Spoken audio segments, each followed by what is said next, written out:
Assalamualaikum warahmatullahi wabarakatuh. Untuk memberkati majlis ilmu kita pada pagi ini, kita mulakan dengan bacaan Ummul Kitab Al-Fatihah. A'udzubillah.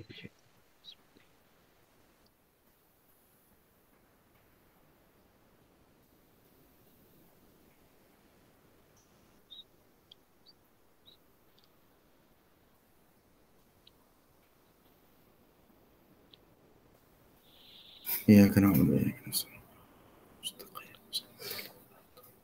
Bismillahirrahmanirrahim. Alhamdulillahil alamin wassalatu wassalamu ala asyrafil anbiya'i wal mursalin wa ala alihi washabihi ajma'in. Amma ba'd. Yang berbahagia Ustaz Ahmad Husni bin Abdul Rahman, pengkuliah subuh kita pada pagi ini, yang berusaha Datuk Ridwan Yusof, Presiden An-Nadi Semap Kajang. Seterusnya yang berbahagia lagi dikasihi para asatizah, murabi-murabiah, para guru. Seterusnya sahabat-sahabat An-Nadi Semap Kajang, tuan-tuan, puan-puan dirahmati Allah sekalian. Alhamdulillah pada pagi ini 19 September kita masih lagi diberikan kesempatan oleh Allah Subhanahu Wa Taala untuk bersama dalam kuliah subuh pimpinan Ustaz Ahmad Husni berkenaan dengan tafsir Ibnu Kathir. Mudah-mudahan dengan itu dapat kita mengambil panduan dan pengajaran insya-Allah. Jadi sebagai permulaan kita mulakan sama-sama dengan salawat ke atas Nabi sallallahu alaihi wasallam. Allahumma salli ala Muhammad wa ala ali Muhammad. Allahumma salli ala Muhammad wa ala ali Muhammad. Allahumma salli ala Muhammad wa ala ali Muhammad. Jadi tanpa melengahkan masa, dengan ini saya menjemput Al-Fadhil Ustaz Ahmad Husni untuk menyampaikan kuliah subuh beliau. Falyatafaddal mashkura. Assalamualaikum warahmatullahi wabarakatuh. Bismillahirrahmanirrahim. Innal hamdalillah nahmaduhu wa nasta'inuhu wa nastahdihi wa nastaghfiruh wa na'udzu billahi min shururi anfusina wa sayyiati a'malina. Man yahdihillahu fala mudilla lahu wa man yudlil fala hadiya lahu. Asyhadu an la ilaha illallah wahdahu la syarika lah wa asyhadu anna sayyidina Muhammadan abdullahi wa rasuluh.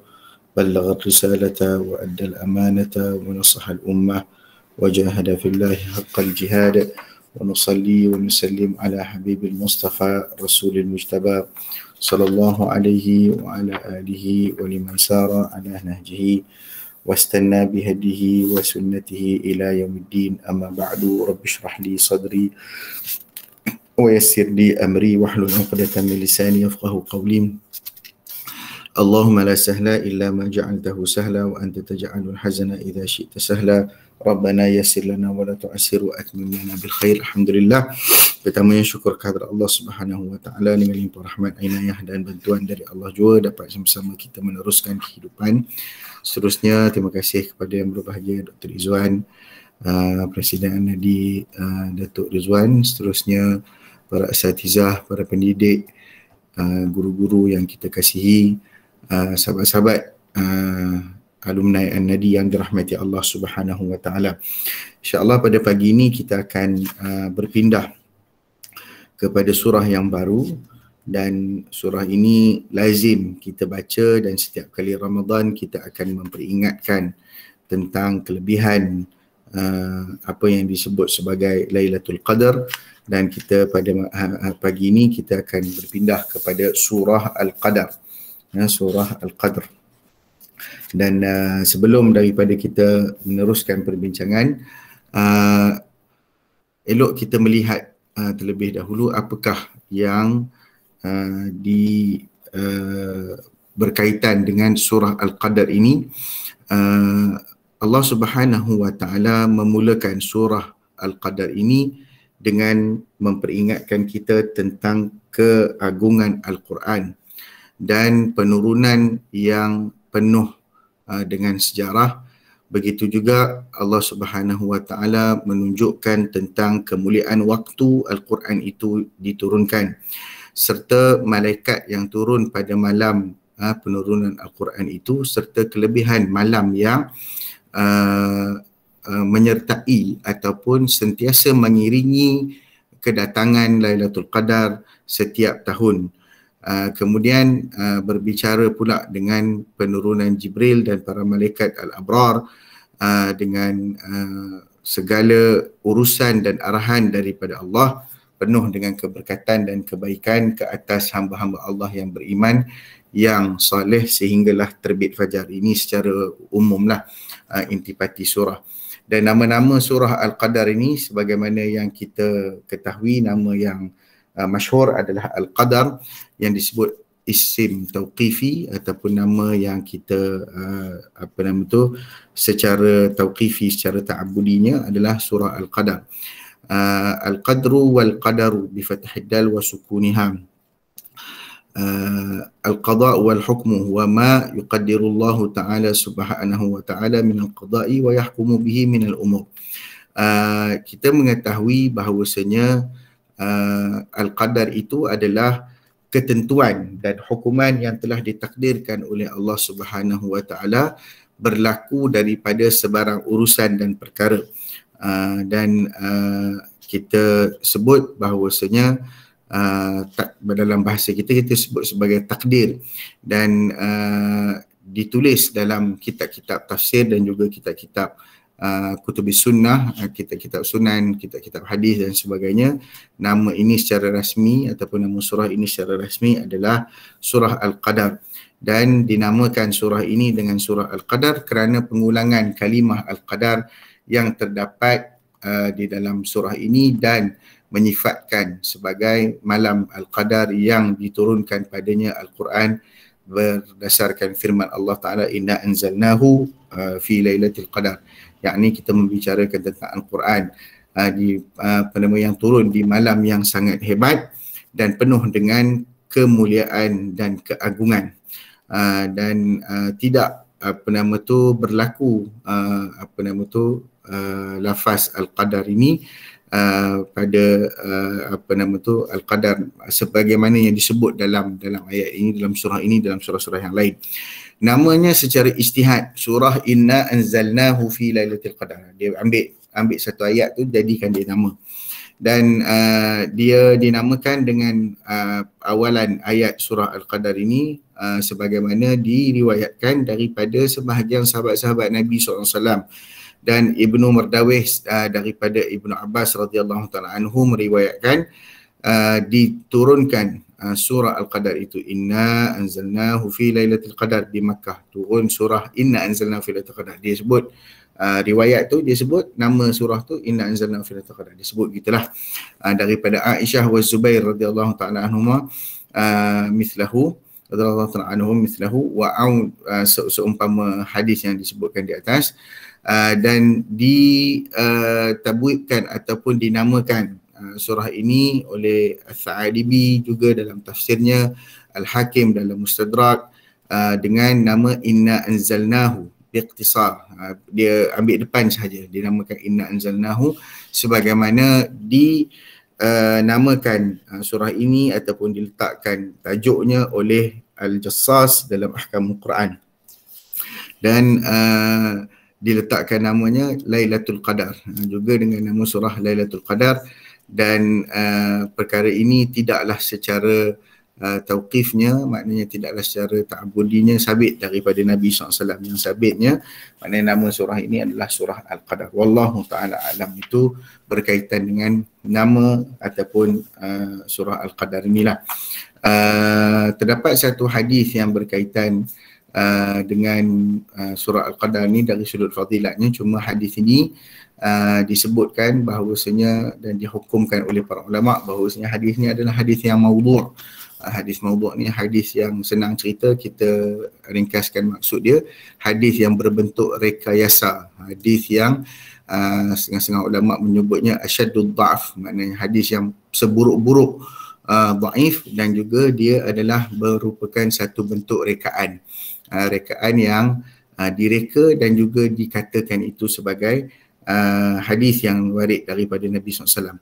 Baik, hadisnya apa dia? Man qara'a surat al-qadri u'tiya minal ajri kaman sama Ramadan wa ahya lailatul qadar.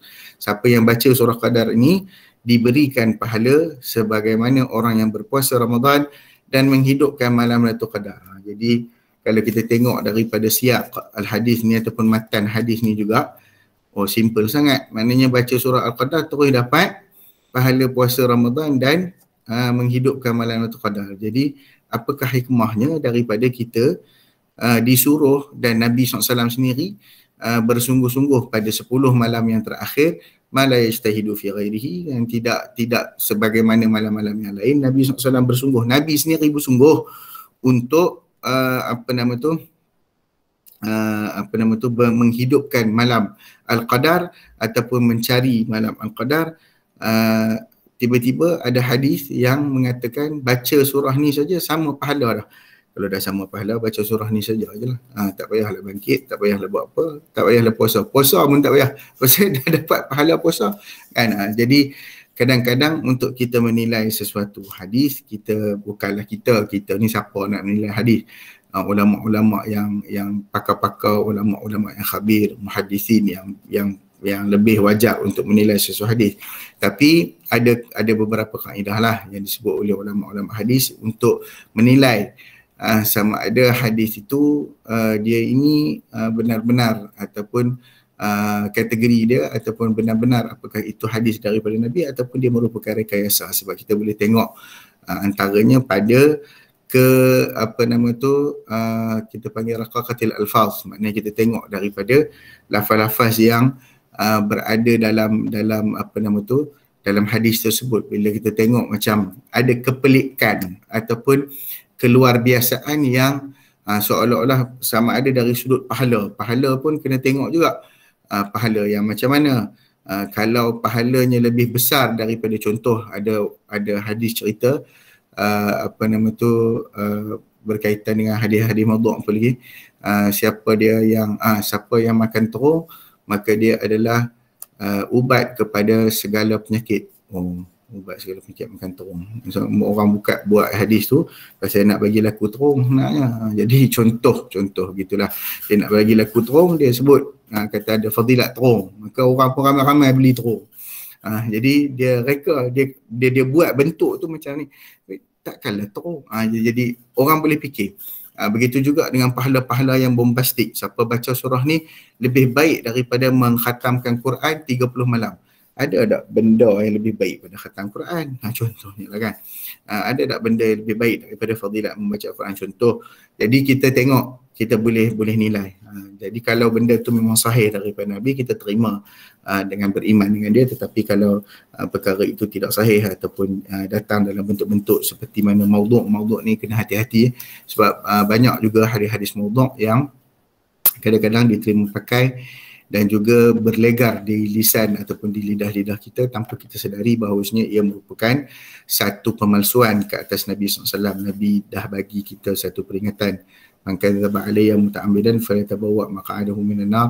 Siapa yang sengaja menipu ke atas aku, maka dia menempah tempatnya di dalam neraka. Wal a'yadu billah. Baik, kita meneruskan dengan tafsir suratul Qadar. Surah ini surah Makkiyah, mengandungi 5 ayat. Jadi 5 ayat rasa-rasa boleh habis kot hari ini kan, insya-Allah taala. Insya-Allah taala. Sebab kalau tengok daripada perbincangan Ibnu Katsir, perbincangan dalam Ibnu Katsir, dia punya perbincangan agak mutawal, agak panjang juga sebenarnya. Walaupun surah ni sikit, dia mempunyai beberapa fasal yang yang sangat panjang. Dia punya perbincangannya, kalau yang ada dekat saya ni dalam lebih kurang dekat dengan berapa belas muka surat juga sebenarnya. Tapi insya-Allah lah kita tengok sekadar mana yang kita boleh ambil perbincangannya. Saya kira tidaklah, sebab ada perbincangan itu yang bersifat dia mengulang, mana Imam Ibnu Katsir mengulang beberapa hadis, kemudian meriwayatkan. Sebab manhaj Ibnu Katsir ni dia buat main hadis.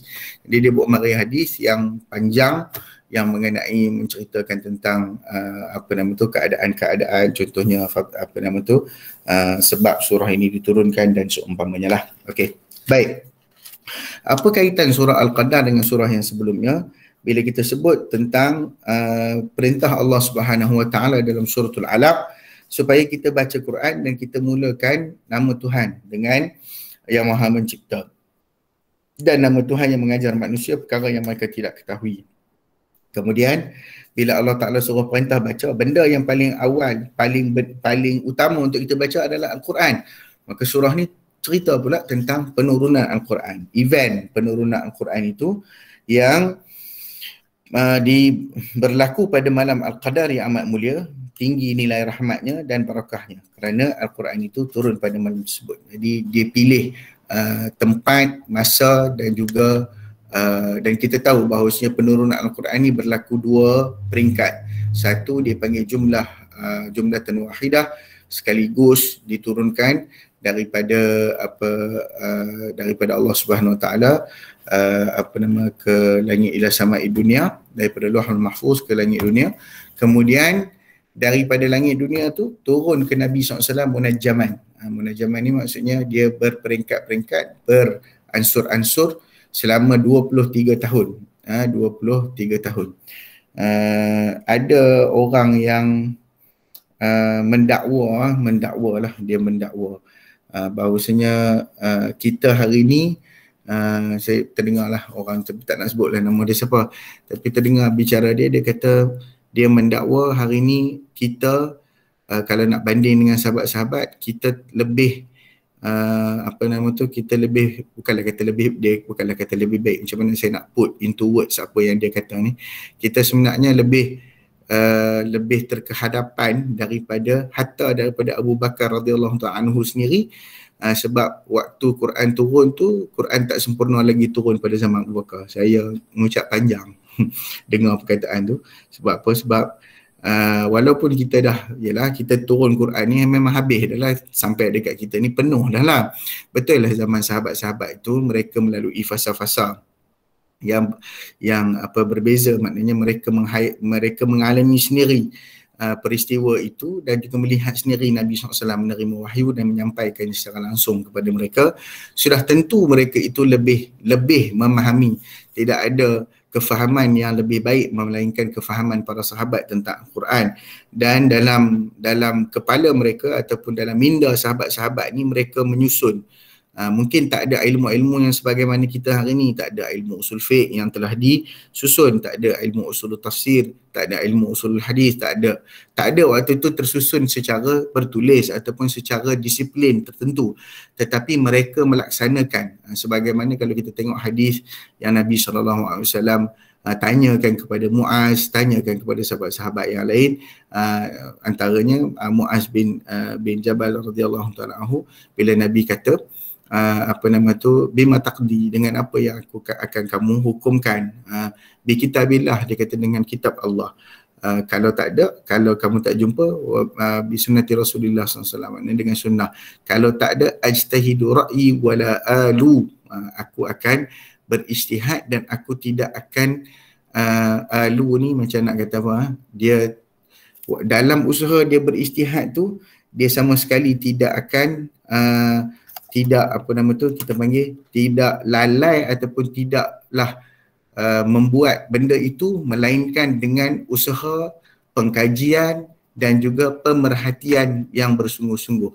Jadi dia nak guna elemen apa ijtihad. Kalau sahabat ni tak ada ilmu, maksudnya keilmuan para sahabat itu, kefahaman mereka itu, mereka berada di mahbatil wahyi, di tempat penurunan wahyu, dan mereka berada bersama-sama dengan Rasulullah SAW. Sudah tentu mereka itu lebih mafhum, lebih faham daripada kita tentang Al-Quran. Dan kita pun hari ini, walaupun Al-Quran itu turun dah kat kita, bukan kita faham semua pun, kan? Kita faham yang mana kita faham sahaja. Okey, baik. Dan kita dah sebut dah tentang secara langsung tentang kandungan surah ini dalam mukadimah tadi, dan pengertian nuzul Quran pada malam Al-Qadar itu adalah Al-Quran diturunkan secara beransur-ansur sebagaimana yang kita sebutkan tadi, 23 tahun, dan dan dalam surah Al-Baqarah disebutkan syahru Ramadan alladhi unzila fihi Al-Quran, bulan Ramadan diturunkan padanya Al-Quran, dikhususkan pada bulan Ramadan. Dan kita tahu bahawasanya Al-Qadar itu berlaku pada bulan Ramadan. Dan inilah yang disebutkan bahawasanya Al-Quran itu turun pada Lailatul Qadar dan diturunkan pada malam Lailatul Qadar. Baik. Allah Subhanahu wa taala berfirman, A'udzu billahi minasyaitonir rajim. Bismillahirrahmanirrahim. Inna anzalnahu fi Lailatul Qadr wa ma adraka ma Lailatul Qadr. Lailatul Qadri khairum min alf syahr. Tanazzalul malaikatu war-ruhu fiha bi'izni rabbihim min kulli amr. Salamun hiya hatta matla'il fajr. Kalau kita tengok susunan surah ini, dia punya syajak ataupun dia punya perkara yang menarik adalah semua di hujung surah ini diakhiri dengan huruf ra. Diakhiri dengan huruf ra. Maka ini adalah satu kehebatan Al-Quran yang mana tidak boleh ditandingi oleh mana-mana scripture yang lain lah. Baik, sesungguhnya kami yang menurunkan Al-Quran pada malam kemuliaan, yakni malam Al-Qadar. Dan tahukah kamu, wa ma adraka ma Lailatul Qadar, tahukah kamu apakah malam kemuliaan itu? Malam kemuliaan Al-Qadar itu lebih baik dari 1000 bulan. Pada malam itu turun para malaikat dan Jibril dengan izin Tuhannya untuk mengatur segala urusan, dan malam itu penuh dengan kesejahteraan sehingga terbit fajar. Baik. Disebutkan Allah Subhanahu wa taala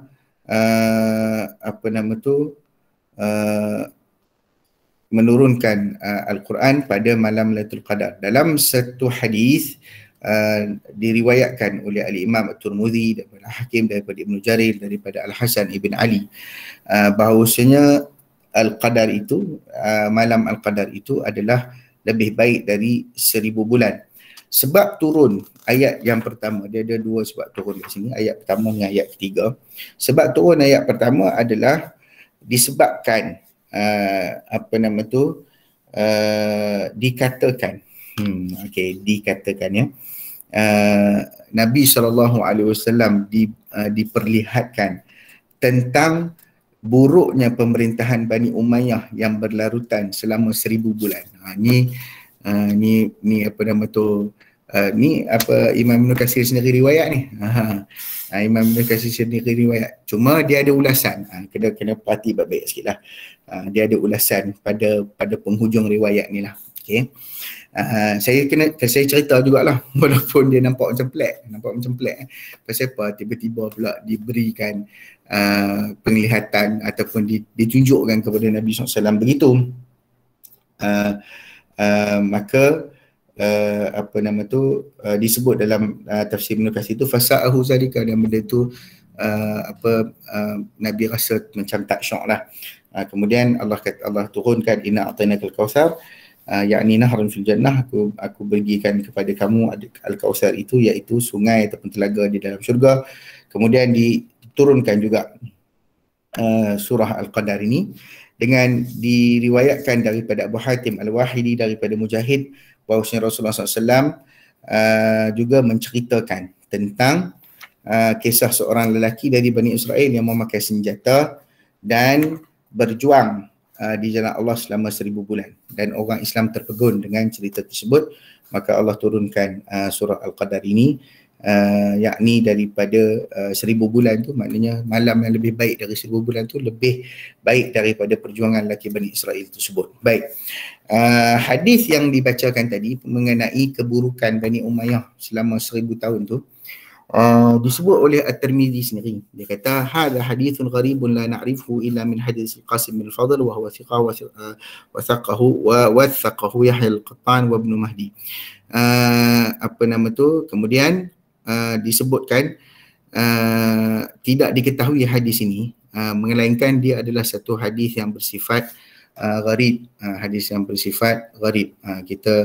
saya ingat kalau nak bincang pasal bab hadis hasan dan gharib dan seumpamanya ni, dia kena perbincangan ataupun kena pengajian yang lebih khusus lah. Okey. Dan diriwayatkan juga oleh Imam Ibn Katsir tentang hadis ini. Dia kata annahu hasaba muddata Bani Umayyah fawajadaha alfa syahrin la tazidu yawman wa la tanqus. Dia mengulas bahawasanya apa yang diriwayatkan dengan pemerintahan Bani Umayyah itu selama 1000 tahun, alfa syahrin, 1000 tahun pula, 1000 bulan, la tazidu yawman wa la tanqus, tidak tambah satu hari dan tidak kurang daripadanya satu hari, tidaklah sahih, tidaklah sahih. Dan dia bawalah beberapa bukti-bukti sejarah daripada dakwaan itulah untuk menyangkal dakwaan tu. Jadi secara umumnya hadis ini disebutkan oleh Imam Ibn Katsir, wa mimma yadullu ala dha'fi hadzal hadis annahu siqa li dhammi daulah Bani Umayyah walau urida dhalika lam yakun bi hadzal siyaq. Kalaupun hadis ini dihukumkan sebagai hadis yang sangat dhaif, kerana apa? Kerana dia cerita keburukan Bani Umayyah. Dan kalaupun ada potensi untuk diceritakan, takkanlah diceritakan seburuk ini ataupun dalam keadaan maknanya dihinakan atau kedudukan yang keburukan pemerintahan itu yang berlarutan selama 1000 bulan. Okey. Jadi tak masuk akal lah. Imam Kasih bawa lah riwayat-riwayat dia disebut kata takkan macam tu, tak masuk akal begitu. Dia kata tak boleh. Macam kalau orang tak tahulah betul tak betul, saya orang putih kata absurd lah, macam pelik, takkanlah pula begitu. Maknanya benda tu macam ada satu pertentangan lah dengan apa yang berlaku dan hakikat yang berlaku dalam dunia Islam. Kita pun tak nak sebut apa yang berlaku sepanjang itu dengan fitnah dan ujian yang berlaku dalam pemerintahan dan seumpamanya. Maka itu adalah perkara yang saya kira bila berlaku dalam kerajaan Islam, bila berlaku di kalangan, dan berlakunya itu kalau kita tengok bukan di kalangan orang biasa-biasa, semua tu berlaku dengan sahabat-sahabat Nabi. Jadi kita kena sangat berhati-hatilah. Jangan cepat kita memberi hukuman, jangan cepat kita mengatakan bahawasanya ini orang ini sahabat ni macam ni, sahabat ini begini, sebab bila kita tidak faham seluruh keadaan umat ketika itu dan bagaimana yang berlaku ceritanya dan sejarahnya, serta mungkin ada isu unsur-unsur penyelewengan ataupun kemasukan perkara-perkara yang dalam sejarah yang mana boleh menyebabkan kita kefahaman kita lari daripada maksud sebenar ataupun cerita sebenar daripada sejarah tersebut, maka kita akan menempelak sahabat-sahabat kita. Boleh jadi kita nak kata sesuatu kepada sahabat Nabi SAW. Dan ini satu premis yang sangat bahaya lah. Itu nombor satu. Nombor dua, bila berlakunya fitnah ataupun ujian di kalangan umat Islam, itu adalah salah satu daripada perkara yang harus kita ambil perhatian dan juga kita ambil pengajaran supaya apa jua kesilapan yang berlaku, apa jua hal yang berlaku dalam dunia umat Islam ni diambil, kita tengok ambil pengajaran lah, kita ambil sebagai satu sempadan. Kalau yang buruk kita buang, yang baik, yang molek kita jadikan sebagai inspirasi, dan yang buruk itu kita jadikan sebagai dia teguran lah untuk kita juga supaya kita tidak melakukan kesilapan ataupun kesalahan yang sama selagi mana kita ni bernama manusia. Okey, wallahu a'lam. Baik, dan sebab turun ayat ketiga diceritakan bahawasanya dzakara rajulan min bani Israil labisa silaha fi sabilillahi alfa syahr. Disebutkan bahawasanya seorang lelaki dari kalangan Bani Israel yang mengangkat senjata pada jalan Allah Subhanahu Wa Taala selama 1000 bulan. Qala fa'ajibal muslimuna min zalika, orang-orang Islam pun takjublah dengan dia, sampai 1000 bulan angkat senjata ni, maknanya lama lah. Qala fa'anzalallahu Subhanahu Wa Taala, Allah Taala turunkan ayat ini sebagai tasliyah, penguat dan juga motivasi kepada orang Islam. Maknanya yang menyebutkan tentang premis 1000 bulan, alfa syahrin tu, 1000 bulan itu yang berkaitan dengan orang Bani Israel yang mengangkat senjata. Begitu juga disebutkan daripada Mujahid, dua-dua tadi ni riwayat daripada Mujahid, kana fi Bani Israel rajulun yaqumu lail hatta yusbih. Ada orang daripada laki-laki di kalangan Bani Israel bangun beribadat pada waktu malam sehingga terbit fajar. Thumma yujahidul aduwa bin nahari hatta yumsi, dan besok pagi pula dia berjuang melawan berjihad melawan musuh-musuh Allah Subhanahu Wa Taala sehinggalah datang petang. Fa fa'ala dhalika alfa syahrin, dia buat benda tu 1000 bulan. Fa anzalallahu hadhihi al-ayah Lailatul Qadri khairum min alfi syahr. Allah turunkan ayat ini, Lailatul Qadar itu lebih baik daripada 1000 bulan.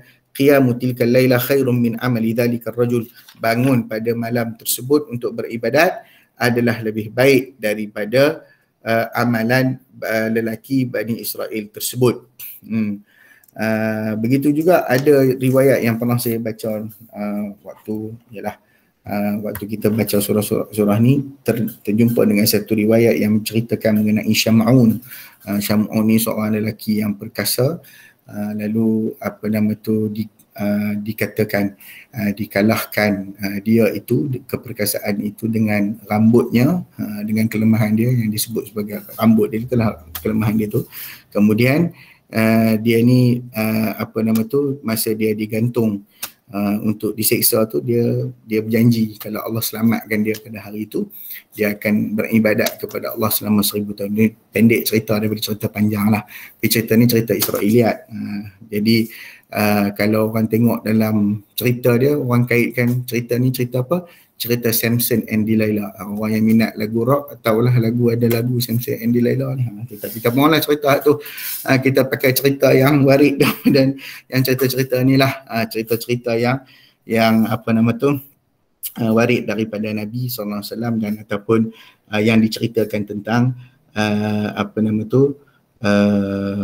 berkenaan dengan ibadat dari lelaki daripada golongan Bani Israel ini. Begitu juga ada satu hadis lain, Nabi SAW menyebutkan tentang lelaki daripada Bani Israel yang menyembah Allah selama 80 tahun dan dia tidak sekalipun pernah melakukan maksiat kepada Allah Subhanahu Wa Taala. Dan bila Nabi cerita tu, dia bercerita siapa dia, ada 4 orang daripada Bani Israel yang beribadat 80 tahun.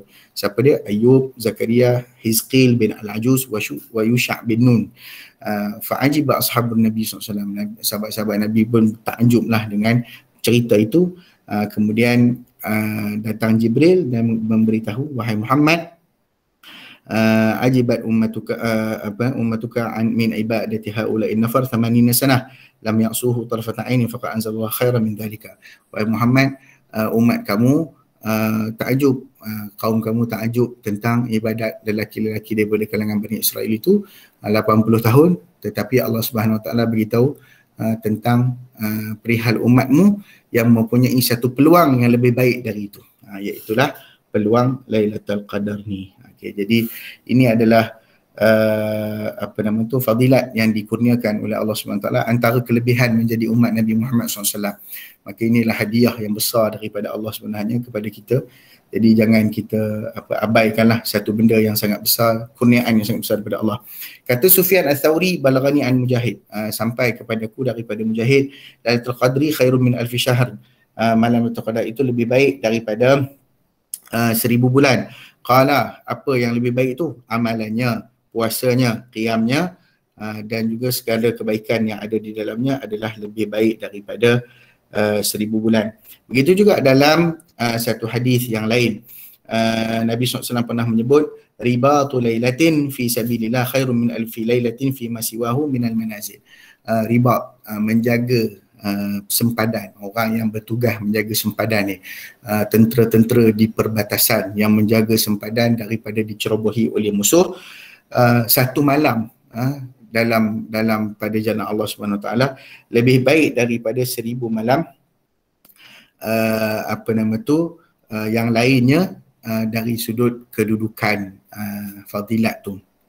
Di fadilat yang macam ni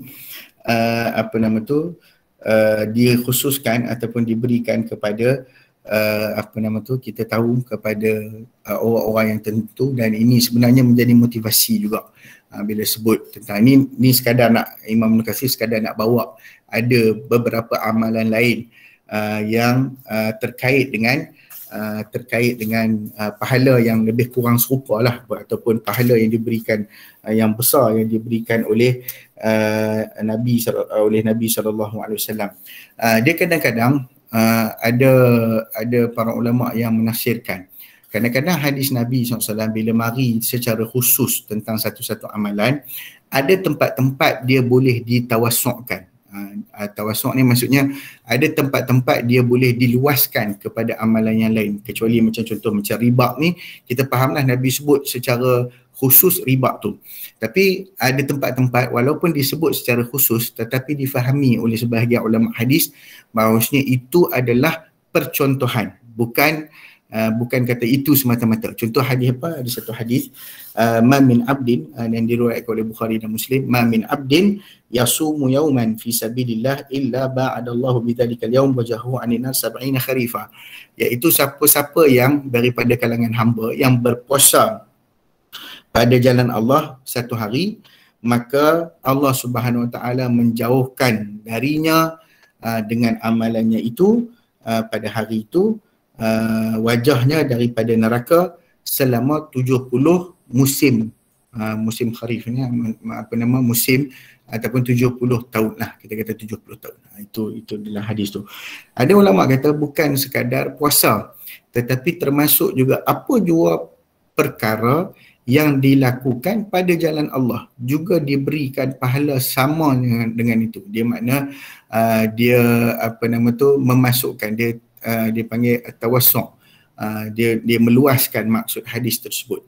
Sebagaimana juga hadis yang Nabi SAW sebut sebagai yang ni yang kita duk sembang hari ni, orang meninggal dunia kerana corona virus ataupun kerana COVID kan, diberi orang kata apa, pahala syahid. Jadi pahala syahid ni ialah kita bolehlah kata dia ada peluang, tapi kita taklah jazam sungguh-sungguh, cuma kita kata dia ada ruang dan ada peluang untuk dapat pahala syahid. Sebab apa? Sebab dalam hadis syahid yang Nabi SAW sebut tu, orang yang mati kerana mabtun ni sakit yang ada dalam, kalau baca secara literal tu, mabtun tu sakit perut, sakit dalam perut lah kan, sakit yang ada dalam perut. Tapi setengah-setengah ulama lain dia luaskan maksud mabtun, maksudnya perkara yang batin tu benda yang tak nampak, so benda yang dalam tubuh, sakit dalam tubuh, tak kira lah sakit apa, kanser masuk, kata masuk lah, sakit jantung masuk, masuk lah. Lepas tu saya ingat ada perbincangan tu, orang tanya, kalau dia isap rokok lepas tu dia sakit, masuk tak? Syekh tu senyum, dia kata masuk juga kot, tapi pasal dia kesan daripada dia isap rokok lah. Dia cakap gitu kan. Dia maknanya nak katakan bahawasanya peluang untuk maknanya benda tu berlaku bukan terhad sekadar itu. Sebab tu kita boleh memberi motivasi lah kepada ahli keluarga yang kita yang terkena ujian ini, kita cakap lah, moga-moga mereka dapat pahala syahid sebagaimana dijanjikan dalam hadis berdasarkan apa yang disebutkan sebagai orang yang diuji dengan sakit dalam tubuh tu. Maksudnya begitu. Ini kita luaskanlah, bukan dia maksudnya apa saja sakit yang dalam tubuh yang berkaitan dengan fizikal, tetapi dia tidak dilihat secara luaran, maka itu adalah juga dimasukkan dalam potensi untuk mendapatkan syahid. Wallahu a'lam. Okey, baik. Jadi kita telah pun memahami bahawasanya penurunan Al-Quran itu pada malam Lailatul Qadar dan juga diturunkan kepada Nabi Muhammad SAW selama 23 tahun mengikut keperluan dan keadaan tertentu. Imam Az-Zamakhsyari berkata, Allah Subhanahu Wa Taala agungkan Al-Quran itu dengan 3 cara. Pertama, disandarkan penurunan Al-Quran itu kepada diri Allah Subhanahu Wa Taala. Anzalnahu, kami yang turunkan Al-Quran. Dan dijadikan kitab Al-Quran itu sebagai kitab yang khusus kepunyaan Allah Subhanahu Wa Taala dan merupakan kalamullah al-mu'jiz, kalamullah yang mu'jiz, bukan makhluk. Yang kedua, diungkapkan di sini dengan menggunakan dhamir, maknanya menggunakan kata ganti nama anzalnahu. Ini bukti isyarat, kata Imam Zamakhsyari, Quran ni hebat sampai bila sebut je tahu dah kata itu adalah Al-Quran. Maksudnya dah faham dah, itu Al-Quran. Okay. Ketiga, Allah Ta'ala angkat dan mengagungkan masa ataupun tempoh awal penurunan Al-Quran itu, iaitulah berkenaan dengan Al-Qadar. Wa ma adraka ma lailatul qadar, lailatul qadri khairum min alfi syahrin. Tahukah kamu apakah malam Al-Qadar itu? Malam kemuliaan, yakni Al-Qadar itu lebih baik dari 1000 bulan. Persoalan ini yang ditanyakan oleh Allah Subhanahu Wa Taala itu untuk mengambil intibah, mengambil kita punya perhatian bahawasanya malam itu adalah malam yang lebih baik. Nak terangkan, maknanya seolah-olah macam kita panggil pedagogi jugalah, macam satu bentuk pendidikan. Allah kata macam kita kata, kita bagi tahu kat anak-anak ni, siapa nak tahu pasal ni? Budak-budak pun seronok nak tahu kan, anak-anak murid kita. Kamu nak tahu tak pasal, kamu nak tahu tak ada satu cerita yang menarik? Cerita apa cikgu? Contohnya.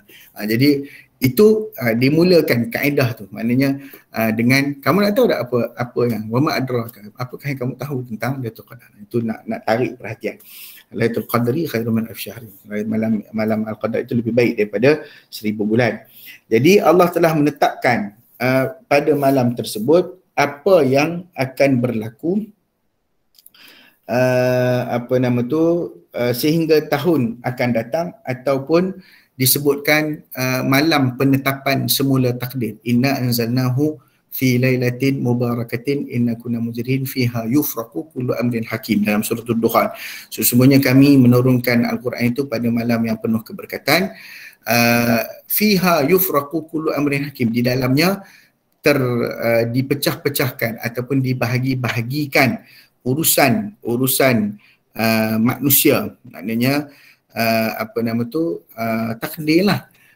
Jadi malam, kalau nak kata malam yang sebenarnya tukar buku ni apalah tukar buku, maknanya penentuan semula takdir manusia. Sebab takdir manusia ni ada pelbagai, ada mu'allaq, ada mubram, ada benda yang kekal di sisi Allah Ta'ala, ada yang boleh berubah berdasarkan amalan seseorang hamba. Macam contohnya hadis-hadis Nabi SAW yang berkaitan dengan panjang umur. Siapa dia suka kalau nak diluat lapangkan rezekinya, man ahabba yubasatallahu fi lahu fi rizqihi wa insya'lahu fi asari, dan dia panjang usia dia, maka sambungkanlah silaturahim, sambungkanlah hubungan ar-rahim tu, hubungan kekeluargaan dia tu, hubungan adik-beradik dia tu sambung. Maka dengan menyambung tu Allah sambung umur dia. Okey. Sedangkan kita tahu dah umur ni ada dah ditentukan oleh Allah Subhanahu Wa Taala. Ada yang kata, perbincangannya kalau tak salah ingatan saya baca dalam dalam hasil tulisan mengenai Al-Qadar ni, dia sebut hatta umur sekalipun Allah dah tentu dah, umur kamu ni ada umur, dah tentu dah umur sekian. Kalau berlaku sesuatu yang mana semua umur ditakdirkan, contohnya 10, 20 tahun, 30 tahun, 40 tahun, 50 tahun. So berlaku sesuatu ni dia pindah kepada takdir yang kedua. Berlaku sesuatu dia boleh pindah kepada takdir yang ketiga. Tapi semua itu telah ditentukan. Maknanya dari sudut itulah, sama juga macam rezeki. Ada rezeki yang macam ni, kalau kita guna jalan ni dapat rezeki tu, kalau guna jalan yang lain dapat rezeki lain. Inilah yang disebutkan tentang kefahaman Al-Qadar tu, maknanya takdir Allah Ta'ala tu, yang mana ada telah ditetapkan dan ada yang berubah. Telah ditetapkan, telah berubah tu, benda tu sebenarnya perbincangan yang sangat panjang lah bila kita nak sebut tentang takdir Allah Subhanahu Wa Ta'ala ni. Sebab tu tak boleh seorang pencuri kata, saya jadi pencuri ni sebab Allah Ta'ala dah takdirkan saya jadi pencuri. Saya tak boleh nak buat apa dah. Saya tak boleh melawan takdir Allah Ta'ala ni. Dengan Allah Ta'ala dah tentukan saya jadi pencuri. Maknanya bukan itulah dia punya matlamat kepada takdir itu. Dan kita tidak tahu. Ada sebuah kisah daripada yang disebutkan tentang bagaimana kalau tak salah ingatan, Nabi Musa meminta kepada Allah SWT untuk menunjukkan dia tentang takdir, yang mana takdir tersebut, cerita ni kalau tak salah ingatan diceritakan oleh Dr. Zulkifli Al-Bakri lah. Dia kata dia minta Allah Ta'ala tunjukkan dia bagaimana penyusunan takdir tu. Lalu dibawakan, dia kata kamu duduk di belakang sebiji batu dan kamu tengok apa yang berlaku di celahan batu ni di depan kamu, dan kamu jangan komplain apa-apa, kamu jangan komen apa-apa.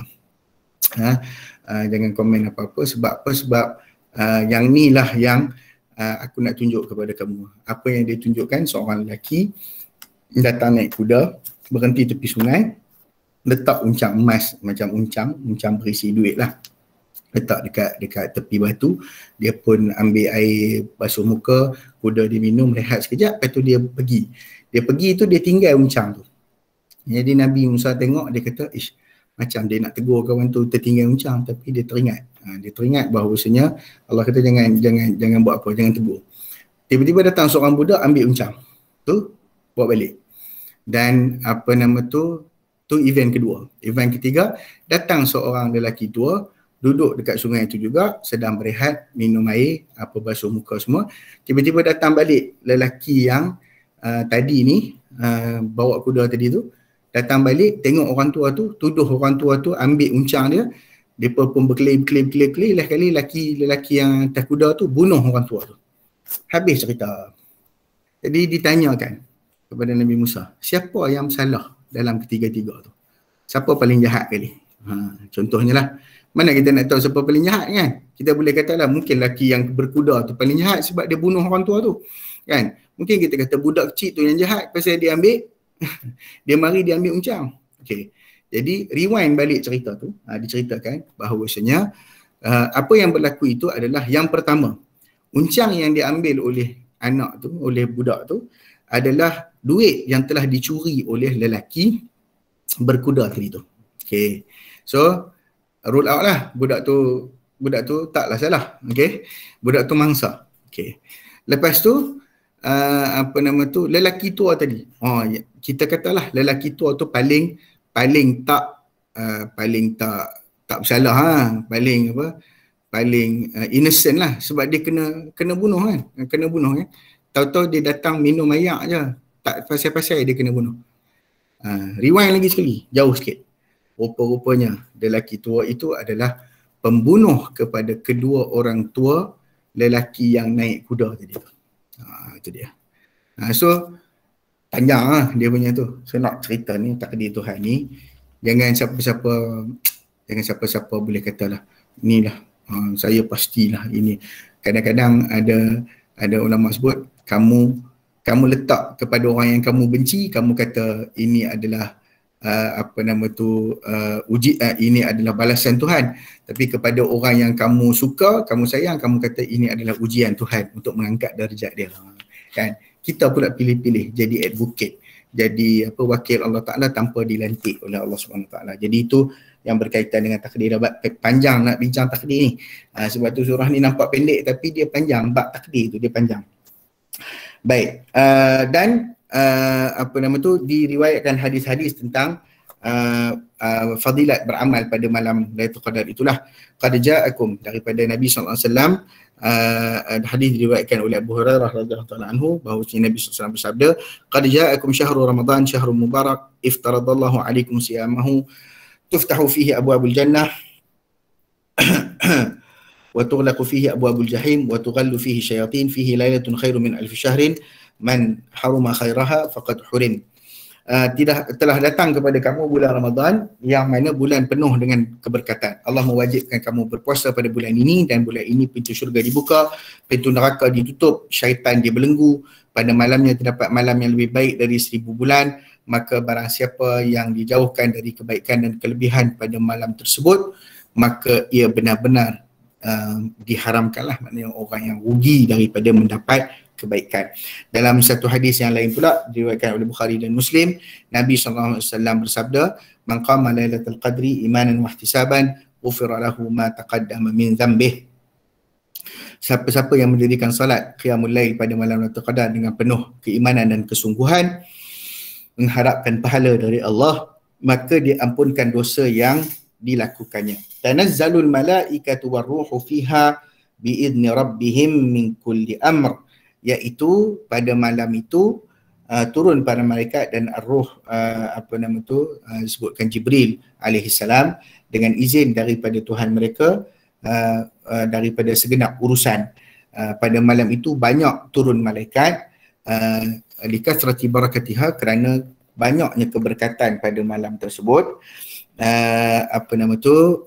Yanzilun ma'a tanzilil barakah, malaikat-malaikat semua turun bersama dengan turunnya barakah dan rahmat, sebagaimana mereka turun ketika mana Al-Quran dibacakan, dan turun ketika mana majlis ilmu dilangsungkan, dan memayungi orang-orang yang berada dalam majlis ilmu ini dengan payungan ataupun dengan sayap mereka.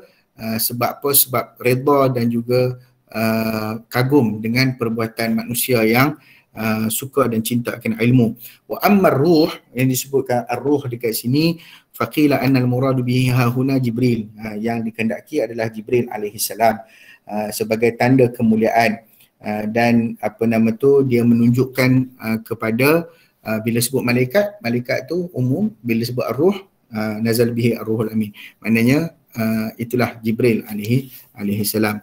Jadi min kulli amrin, dalam setiap urusan, salamun hiya hatta matla'il fajri, malam itu penuh dengan kesejahteraan sampai terbit fajar, dan ini adalah malam yang diliputi dengan segala kebaikan disebabkan turunnya Al-Quran dan para malaikat sebagai saksi. Malam ini malam yang selamat, aman, baik dan berkat. Tiada sebarang keburukan bermula dari gelincir matahari setelah terbit sehinggalah terbit fajar, dan diturunkan kebaikan sehinggalah dan keberkatan yang tidak putus-putus. Malaikat rahmat turun secara berkumpulan sehingga fajar itu menyingsing, dan dikatakan antara tanda-tanda malam Lailatul Qadar besok keesokannya matahari tidak memancar dengan terik ataupun dengan kuat, disebabkan oleh ketika itu masih lagi malaikat yang memenuhi dunia itu naik ke langit semula. Jadi wallahu alam, itu adalah perkara-perkara yang disebut tentang kelebihan Lailatul Qadar, dan kita mengetahui bahawasanya Lailatul Qadar itu berlaku pada 10 malam yang terakhir.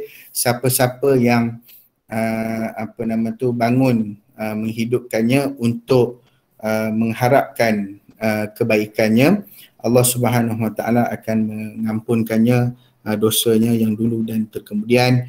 Wahia Lailatul Witrin, dan dia dikhususkan ataupun pencariannya diperhebatkan pada malam-malam witir, iaitu malam ke-9, malam ke-7, malam ke-5 ataupun malam ke-3 ataupun malam terakhir daripada Ramadan. Tapi ialah kita digalakkan untuk meniru dan juga beristihad sebagaimana Nabi SAW beristihad. Nabi bagi ni, bagi tahu ni untuk meringankan umat dia. Tapi Nabi SAW sendiri 10 malam terakhir itu konsisten. Maknanya konsisten. So kita pun janganlah pergi malam malam genap riak, meruyuk. Malam ganjil baru ada sembahyang balik tarawih. Malam genap dia main mocun. Tak maknanya tu. Jadi cerita dia sentiasa sahaja memburu malam Lailatul Qadar itu sehinggalah tamat ataupun sehinggalah habis ruang ataupun peluang untuk kita dalam bulan Ramadan tersebut. Wallahu ta'ala a'lam. Jadi kalau nak kira dari sudut konteks surah, habis dah lah. Tapi kalau tanya dari sudut perbincangan Ibnu Katsir, panjang lagi. Jadi saya kira habis bila surah ni. Kalau nak ulang balik, Ramadan akan datang. Wallahu ta'ala a'lam. Saya serahkan kembali kepada Dr. Izwan. Alhamdulillah, terima kasih pada Ustaz Husni di atas penjelasan dan perkongsian ilmu beliau sebentar tadi. Nampaknya pagi ni memang mantap dan padu lah Ustaz Husni lah. Dalam masa sejam tu kita boleh selesailah tafsir surah Al-Qadar, dan nampaknya banyak juga perkara-perkara yang menarik untuk dibincangkan, cuma mungkin masa kita agak mencemburui. Cuma tentang takdir tadi Ustaz Husni, sudah saya buka kepada saya buka kepada yang lain. Ada satu kitab Dr. Sulaiman Al-Ashqar, Sulaiman Ashqar pasal takdir. Al-Qada wal Qadar, tak Al-Qada silap wal Qadar. nama kitab dia. Betul. Dia sebenarnya berbangkit juga tentang dalam kehidupan ni, bila ada orang menganggap kehidupan ini sesuatu yang telah ditakdirkan pada perkara-perkara yang bercanggah dengan syarak. Macam Ustaz kata tadilah, bila dia mencuri, dia berzina, ataupun dia buat benda-benda yang salah, jadi dia salahkan takdir. Jadi macam mana kita nak betulkan mindset orang sebegini agar dia tidak salahkan takdir, bahkan itu adalah ujian dan pilihan dia. Sila Ustaz. Berkaitan dengan ikhtiar, sebab tu ada ujian, ada pilihan, ada ikhtiar. Saya pernah tanya event ni kepada guru saya dulu, lalu dia katalah, sebab itulah manusia ni diberi akal, dan dengan akal itu manusia diberi pilihan. Sebab itulah ada syurga dengan ada neraka. Dan ada perkara-perkara yang, sebab bila saya tanya dia tentang kaitan. Ni orang duk, tak tahulah, orang kata orang duk tuduh, tapi saya pun pelik, saya pun mengaji dengan tok guru yang sama juga. Saya tanya kat dia benda yang soalan yang sama juga, dan dia jawab macam tu. Saya kata sebab dia duk panggil saya, kita tahu ni semua sorok pun orang tahu. Ceritanya manhaj akidah di Saudi dan di sebahagian negara Arab ni dikatakan sebagai manhaj akidah salaf, yang mana tidak mentakwilkan ayat-ayat sifat ayat-ayat mutasyabihat dan sebagainya. Itu antara manhaj lah, kan. So dalam kelas tu dia panggil saya Asy'ari, dia panggil saya ialah Asy'ariyah lah, maknanya dia panggil saya mazhab Asy'ari. Dia pengajak tauhid. Jadi dia kata Husni Malizi Asy'ari. Dia terus macam tu, dia buat equation macam tu saja. Lalu dia panggil saya Asy'ari, saya pun okey lah. Saya ingat dia panggil benda tu hari pertama kelas, rupanya dia panggil sepanjang tahun. Sepanjang tahun dia panggil. Jadi ujung-ujung tahun tu saya tanya lah kat dia, saya tak segan lah nak tanya awal-awal kelas. Saya pergi keluar, saya tanya dia, Ustaz, pasal apa Ustaz panggil saya Asy'ariyah, panggil saya Asy'ari? Memang nampak zahir ke saya ni punya keasy'ariyahnya? Saya tanya dia lah. Dia kata, tak, aku sahaja panggil kamu sebab gini, dia kata. Dari sudut akidah ni memang banyaklah pandangan-pandangan, banyaklah ni. Cuma aku nak mengatakan, nak mengajar kepada kamu bahawasanya apabila kita berbincang atas dasar ilmu, bukan atas dasar emosi dengan atas dasar nak berkelahi. Dia kata, tak, sebab tu aku panggil hang Asy'ari. Sebab supaya bila hang jawab, orang tengok aku jawab apa kat hang. Jadi bentuk aku jawab tu, aku meraihkan pandangan-pandangan dan apalah yang hang cerita tu lah. Okey, kata okey lah, tak apalah macam tu.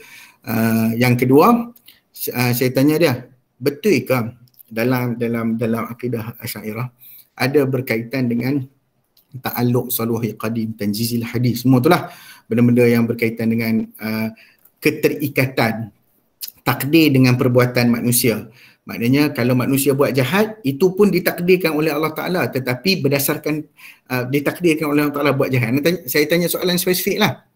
Maknanya kalau dia buat jahat, kenapa takdir itu berlaku juga? Saya kata, bukankah Allah Ta'ala maha berkuasa untuk halang kejahatan dia tu? Kan? Itu yang dia kata. Dia bagi saya buku Syifaul Alil tu, buku Imam Ibn Qayyim tu. Kamu baca buku ni, kamu akan jelas. Tapi aku teranglah kat sini.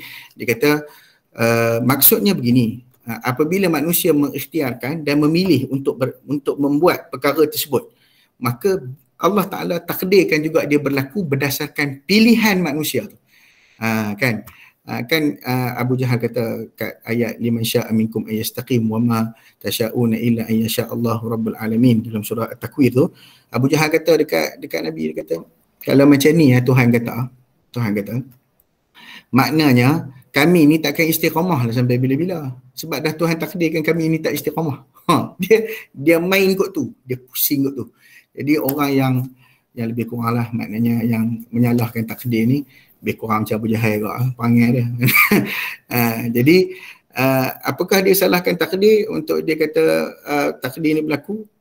Ini yang disebut bila mana berlaku dalam buku itulah Sulaiman Ashqar pun disebut tentang peristiwa Ta'un Al-Amwas yang berlaku pada zaman itu. Lalu mereka yang berjalan daripada Madinah nak pergi ke Syam ketika itu dikhabarkan berita tentang Ta'un itu. Lalu Sayyidina Umar radhiyallahu taala anhu mengarahkan tentera Islam suruh balik. Bangun Abu Ubaidah Al-Jarrah mempersoal tindakan Umar. Dia kata, ana firru min qadarillah. Kita nak lari daripada takdir Allah ke? Okey, kita nak lari daripada takdir Allah ke? Dan Allah takdirkan Syam kena Ta'un, kita pergi je lah. Pasal kita dah memang on the way pun. Berapa kita nak balik? Ni barang dagangan bukan main banyak, barang-barang tu semua kita bukan main banyak. Lalu kata Sayyidina Umar Al-Khattab, nafirru min qadarillah ila qadarillah. Kita lari daripada takdir Allah kepada takdir Allah yang lain. Apa takdir Allah yang lain? Bukan maksud dia tahu takdir Allah. Takdir Allah yang lain adalah bumi Madinah pada ketika itu adalah bumi yang selamat daripada Ta'un. Jadi baliklah ke Madinah. Itu pun takdir Allah juga. Jadi pilihan kita adalah ke situ. Jadi tak payahlah pergi sana. Disebutkan ada sebahagian sahabat yang masih meneruskan perjalanan. Itu tak apalah tu. Dan dikatakan mereka meninggal di sanalah sebab Ta'un. Wallahu alam. Yang penting perkara tersebut pernah berlaku dan pernah diajar sendiri oleh Sayyidina Umar tentang bagaimana perkara itu berlaku dan juga terjadi berkaitan dengan kaitan antara takdir dan juga pilihan. Wallahu alam. Gitulah. Alhamdulillah. Terima kasih kepada Ustaz Husni. Saya buka ruang kalau ada satu soalan sebelum kita tutup. Dan dijawab oleh orang lain. Cikgu Hashimah. Okey. Assalamualaikum Ustaz. Ini berkaitan dengan takdir juga. Yang Ustaz tadi jelaskan tadi bahawa pada malam Lailatul Qadar tu masa tu turun takdir ditetapkan, tadi manusia ditetapkan. Penentuan takdir lah. Okey, yang saya faham lah, yang saya faham. Okey, adakah takdir yang telah ditetapkan dari Lauh Mahfuz dia Ustaz Yeah. Takdir ditetapkan adakah pada malam Lailatul Qadar itu hanya kepada yang orang yang dapatlah malam tu, maksudnya kan bukan semua boleh dapat malam Lailatul Qadar tersebut. Jadi adakah takdir itu hanya yang semua manusia pada kita ataupun pada yang beroleh, yang bangun beribadat beribadat saja yang boleh orang kata boleh penentuan takdir, maksudnya boleh perubahan pada takdir itulah maksudnya saya faham Ustaz itu je soalan saya. Sebenarnya banyak lagi benda tanya tapi yang saya nak faham. Yang terlintas.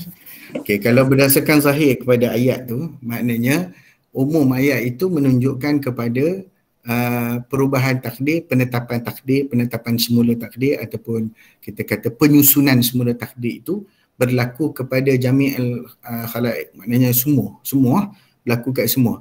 Dia bukan semestinya berlaku pada orang yang bangun beribadat sahaja, tapi dia berlaku semua. Jadi takdir dia malam tu dia lena pun, cara takdir dia juga dia lena malam tu kan? Tapi dia kena niatlah juga untuk dia ibadat. Cuma penentuan takdir itu berlaku kepada seluruh manusia, lah. Jadi kita memahami daripada zahir ayat itu dan juga daripada penafsiran-penafsiran yang umum bahawasanya benda itu berlaku bukan khusus kepada manusia tertentu tetapi berlaku kepada semua makhluk yang telah ditetapkan takdirnya. Wallahu a'lam. Baik, alhamdulillah, terima kasih pada Ustaz Husni dan juga Hashimah di atas pertanyaan tadi. Ada lagi ke nak tanya? Saya ada satu kalau boleh nak tanya. Dr. Irwan tu. Silakan Dr. Irwan dia tak payah tanya sebab dia doktor lah. Ya Allah, bolehlah nak tukar ilmu kat ni. Dia kena tanya, dia kena jawab. Orang lain tak boleh jawab. Bismillah. Satu soalan ke Ustaz Husni ataupun Ustaz Ismail ke siapa-siapa lah. Tadi Ustaz Husni ada sebut berkenaan amalan hadis Nabi SAW, antara amalan yang boleh panjangkan umur ni kita menyambungkan ukhuwah, silaturahim dan sebagainya. Dan juga perbincangan mengenai malam Lailatul Qadar ni malam Qadar ni, takdir ni ditulis. Cuma saya teringat dari sekolah dulu kita ada juga belajar yang hadis bila cukup 40 hari janin tu malaikat datang tiup roh dan telah ditetapkan dia punya rezeki dia, ajal dia semua. Jadi dia nak tanyalah, adakah bermaksud apa yang ditulis oleh malaikat tu berubah?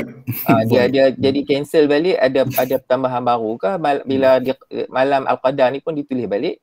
Dan kemudian sebab benda ni macam berkait kan, macam Allah Ta'ala dia dah tahu, tapi macam mana dia boleh tukar ke dan sebagainya. Mungkin soalan simple je, cuma kadang-kadang timbul nak teringat jugalah. Jadi yang tu je lah soalan pagi ni. Terima kasih ni Dr. Izwan bagi peluang.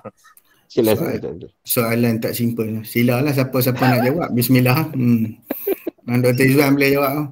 Tak aci lah. Saya kena jawab soalan orang lain. Sesi orang lain tu saya kena jawab semua. Tak boleh Kena bagi pula. Kena kali hack. Kena kali hack. Bismillah. Saya boleh jawab. Soalan ringkas. Dia soalan ringkas tapi memang susah. Memang susah sungguh soalan ni. Sila yang lain. Bismillah. Saya Izwan, fadhal. Saya tak reti nak jawab Ustaz Husni. Saya serah pada Ustaz Husni baliklah. Ustaz Ismail, fadhal. Kena balik pada Tok Guru utama. Inilah jawab. Allah. Asal je. Okey. Wallahu alam. Okey, wallahu alam. Pertama sekali wallahu alam, saya sebut wallahu alam dululah. Tetapi apa yang saya faham daripada itu adalah penentuan itu telah ditentukan, termasuk perubahan-perubahan yang boleh berlaku sekiranya hamba itu melaksanakan sebabnya. Itu yang saya boleh katakanlah. Allah tentu belaka. Tentu belaka, termasuk jika hamba buat ni dia dapat yang tu. Termasuk yang tu. Jadi yang itulah yang dikatakan perubahan tu boleh berlaku dan ketentuan tu telah ditulis begitu. Contohnya kalau kita kadang-kadang kita heran ada orang dia dah buat macam-macam tapi tak menjadi dalam hidup dia, betul tak? Tak menjadi. Orang ni tak menjadi. Mungkin apa yang dia buat tu tak menepati apa yang ditulis. Okey. Maknanya ini soalan lain pula ni. Ada soalan ni seorang ibu berimamkan anak lelaki darjah 6. Tak apa, nanti dulu saya lagi tu. Yang tu Jakim kena jawab. Sebab yang tu ni lah. Okey. So yang pentingnya macam itulah yang sekadar yang saya faham. Maksudnya yang kita duk tengok ni, maknanya ketetapan itu telah berlaku hatta berlaku maknanya waktu berubahnya kerana berubahnya kebaikan ke, amal kebaikan ke, dicepatkan kerana keburukan ke ataupun sebagainya. Itu wallahu alam lah. Sekadar itu dah boleh saya komen. Okey. Soal tu tadi soalan bolehkah mak berimamkan anak lelaki umur 6 tahun. 6 tahun darjah 6. 6 tahun pula dah. Darjah 6. Dr. Izwan, silakan. Sila. Saya serah pada Ustaz Husni jugalah. Janganlah. Jangan semua saya tak boleh, tak aci. Tak baik menyeksa saya.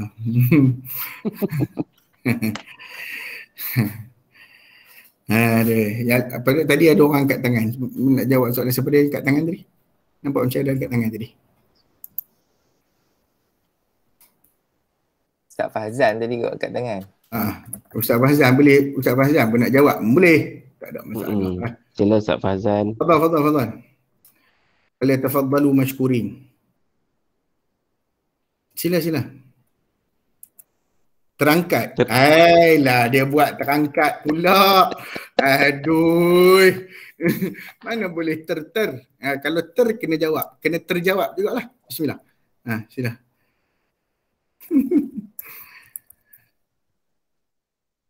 Yalah Ustaz Husni rumuskan semua lah tu. Aduh, astagfirullahalazim, la ilaha illa huwal hayyul qayyum wa atubu ilaih. Macam inilah.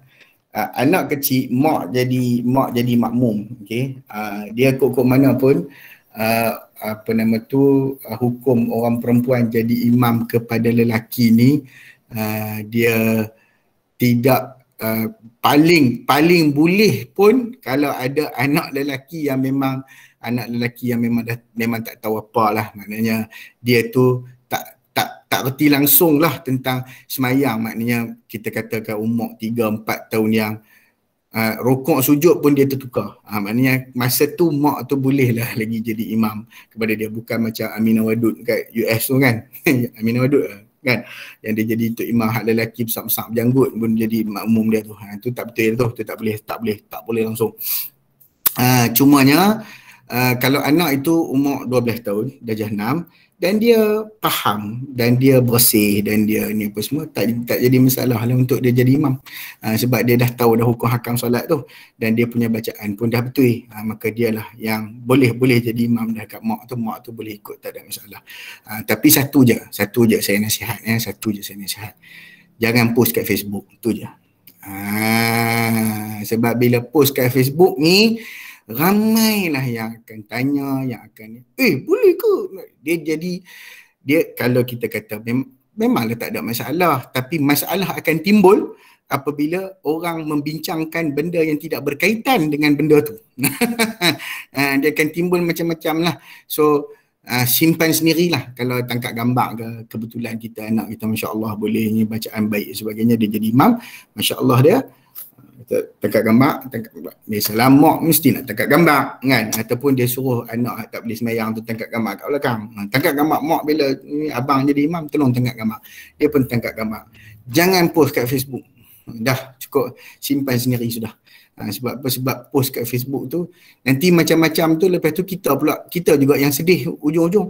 Tak boleh. Macam tu lah. Jadi cukuplah kita tahu dah kat sini. Jadi anak itu jadi imam, jadi tak ada masalah. Kalau dia sekiranya dia tahulah tentang ni, tapi tetap juga kita kena periksa. Kadang-kadang budak-budak ni dia terutama dari sudut hygiene lah. Saya concern tu dari sudut hygiene. Saya bukan concern dari sudut bacaan, dari sudut tahu semayang tu. Saya concern dari sudut hygiene. Mungkin bila yalah dia buang air kecil semua tak yalah, kita faham lah kan budak-budak kan. Jadi sebelum daripada tu kita check lah dulu. Kamu nak jadi imam mak, check dulu. Pergi kat sunat cium ada tak bau hanci ke apa ke. Kalau ada tukar tu. Macam contoh gitulah. Maknanya precaution kita ambil. Itu saja. Wallahualam. Jadi tak ci semua faham. Alhamdulillah. Terima kasih kepada Ustaz Husni. Memang kita memberikan ruang Ustaz Husni mendapat banyak pahala lah pada pagi ni, di atas kesudian menjawab soalan-soalan. Mudah-mudahan diberkati oleh Allah. Dosa apa boleh. Jadi amin. Dia dah ditakdirkan tu Ustaz Husni pagi ni. Kena jawab soalan. Dosa apa boleh. Jadi tak apalah, anda baca doa lah untuk penutup. Alhamdulillah. Jadi untuk akhirnya kita doa dulu bersama. Bismillahirrahmanirrahim. Alhamdulillahil alamin, wassalatu wassalamu ala asyrafil anbiya'i wal mursalin wa ala alihi washabihi ajma'in. Allahumma akhrijna min zulumatil wahmi wa akrimna bi nuril fahmi waftah alaina bi ma'rifatik wasahhil lana abwaab fadlik ya arhamar rahimin walhamdulillahi rabbil alamin. Jadi dengan itu mari mengucapkan terima kasih banyak-banyak kepada Al-Fadhil Ustaz Husni dan semua yang bersama dengan kita pada pagi ini, para guru dan sahabat-sahabat An-Nadi. Mudah-mudahan majlis kita diberkati oleh Allah. Maka dengan itu kita tangguh dengan tasbih kafarah dan suratul Asr. Subhanallah. Bismillahirrahmanirrahim. Innal insana illa Assalamualaikum warahmatullahi wabarakatuh. Assalamualaikum. Barakallahu fiik. Jazakallahu khair. Fiikum khair. Terima kasih. Terima kasih Ustaz.